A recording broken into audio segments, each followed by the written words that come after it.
አንቺን አጥቼ መኖር አልችልም።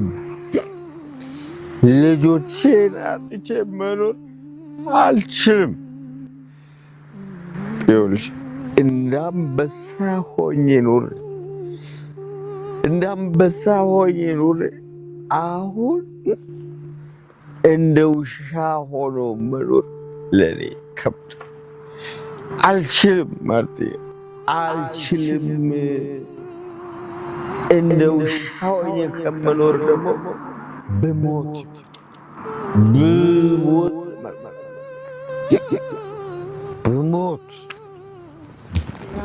እዛ ቤት ውስጥ ከምኖር ሞቴ እናንተን አጥቼ መኖር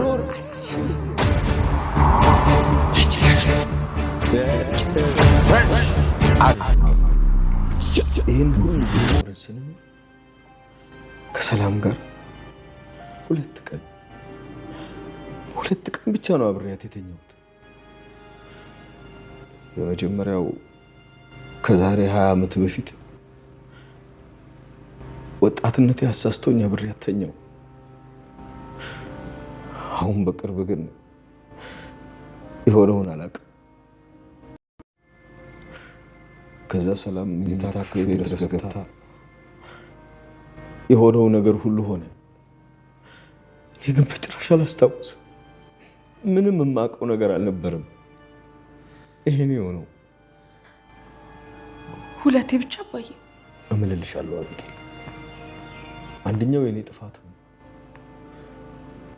ሁለተኛውን ግን እኔ ምንም አላውቅም። በቃ ደረጀ በስካር ውስጥም እያለ ራሱን በስካር ደብቆ እያለ ማርትዬ እኔ እንደዚህ እንዲያሰብሽው አይደለም ማርትዬ፣ እኔ ከአንቺ ተነጥዬ መኖር አልችልም፣ ከልጆቼ ከአንቺ እያለ እየተናገረ ይገኛል ማለት ነው። እንግዲህ ሰካራም ቤት አይሰራም፣ ቢሰራም አያኮራም የሚለው አባባል አለና በስካር ውስጥ ራሱ የሚናገሯቸውን ነገሮች አይስቱም። ምንም ሰካራም ቢሆን ቤቱን አይስትም። ምንም ቢሆን እንዲያው እንደማንም ብሎ እንትን ብሎ ቤቱ ይገባልና እሱም እንደዛ እያለ ይገኛል ማለት ነው።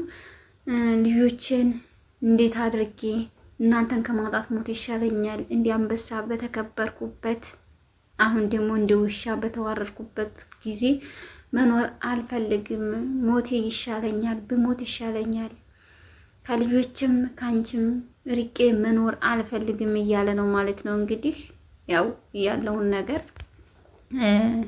እንደዛ በሚልበት ሰዓትም መጠጡን ይዞ እየጠጣ ያለ ሲሄድ መኪና አደጋ ትንሽ አጋጥሞታል ማለት ነው። በመኪና ሳይመታ አይቀርም። መጨረሻ ላይ ያለው ነገር በጣም በከባድ ሁኔታ ላይ ነው ማለት ነው። እሱም እየተንገዳገደ አስፋልት ለማቋረጥ ሄዶ ነበረ። ሹፌሩም ከወዳ እየመጣ ስልኩን ብቻ እንጂ የሚነካው የመኪናውን ፍሬን እንኳን ራሱ አልያዘም። እንግዲህ አንዳንድ ሹፌሮች ማለት ነው የራሳቸውን ብቻ እየተቆጣጠሩ መኪናው ቤት ሂድ የማያውቁ ብዙዎች አሉ። በእንደዛ ነው ብዙ ህዝብ እያለቀ ያለውና እሱም እንደዛ እያደረገ ስልኩን ብቻ ነው የሚነካው፣ ሌላ የሚልበት የለምና ጋሽ ደረጀ እንደ አስፋልት አቋርጣለሁ ብሎ ነው እንደዛ የሆነው ማለት ነው። እነ ኤቢ ራሱ በጣም ነው እየተረዳችው ለአባቷ አሁን ላይ እየተረዳችው ትገኛለች። እሱም ግባና ይቅርታ ጠይቃት ማርታን ብሎ ልከውት ነበር ዳጣና ኤቢ። እነሱም ሄደው በሚጠይቅበት ሰዓትም አይ እንዲያ ላይ ግን ታደርግለታለች ማርታ አዛይ ልብ ነው ያላት፣ ሩህሩህ ልብ ነው ያላት፣ አልተጎዳችም ብለን አይደለም ግን ታደርግለታለች የሚል ሀሳብ አለኝና ይቅርታ እንደምትቀበለው ባለሙሉ ተስፋ ነን። ደግሞ መልሳ የዳጣን ስትሰማ በጣም ትልቅ ስብራት ይመጣል። ሁሉም አንድ ላይ ብትነገር ይሻላት ነበረ። አሁን ደግሞ መልሶ ዳጣን ሲያስረዳት ምን እንደሚል መጨረሻ ላይ ያለው እውነታ ደግሞ ሲወጣ ምን እንደምትል ፈጣሪ ወቅ። ብቻ ከባድ ነው። እኛ ግን ከዛሬ ነገ ይሻላል እያልን እየተቀበልን ነበር ያለው። እየባሰበት ነው እየሄደ ያለው ማለት ነው። ኤቢ ራሱ በጣም በጣም በከባድ ሁኔታ ተጎድታለች ማለት ነው። እኔ በቃ አባዬ እንደዚህ ሲሆን ማየት አልፈልግም፣ አባዬ እኮ በኛ ምክንያት እንደዚህ ሆነ እያለች ነበረ። እሱም ራሱን ነይ ኤቢ ላስረዳሽ፣ በወጣትነቴ አታሎኝ፣ ወጣትነቴ ልጅነቴ አታሎኝ ከሰላም ጋር የመጀመሪያ ጊዜ 1 ቀን ተኝቻለሁ። 2 ቀን ብቻ ነው የተኛሁት። ከዛም ደግሞ ሁለተኛውን ደግሞ ሰክሬ ነበረ። ምንም በማላቀበት ቦታ መታ ነው ክላስ የተገኘችው። ያን ቅጽበት እንዴት እንደተፈጠረ ራሱ ማቀው ነገር የለኝም እያለ ነው ማለት ነው። እሷም እንደሰከረላት እና እትዬ እንደወጣችላት ማርታ እንደወጣችላት አይታ ነው ማለት ነው እንደዚህ ልታደርግ የቻለችው። ምክንያቱም በሷም ያለ መፍረድ ማለት ነው አሽኛይቱ ልጅ ስለተጣለች የዛችኛይቱ ልጅ ምትክ ብላ የያዘችው ሴራ ነው ማለት ነው። ይሄኛው በእንደዛ ምክንያት ነው እየተወለደው።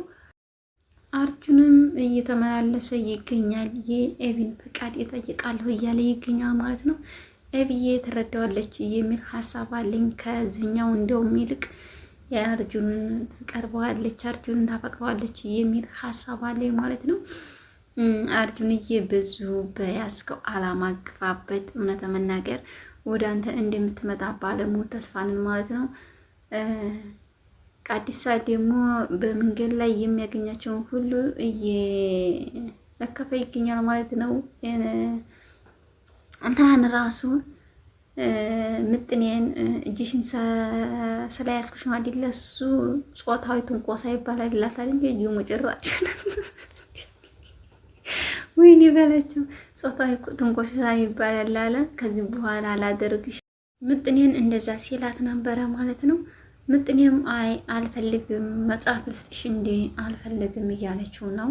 እሱ ራሱ በጣም ከምጥኔ ጋር በጣም መቀራረብ አስቦ ነበረ። ምጥኔ ግን ቆራጥ የህፃን አዋቂ ስለሆነች እልኩ ላይ አድርሰዋለች ማለት ነው።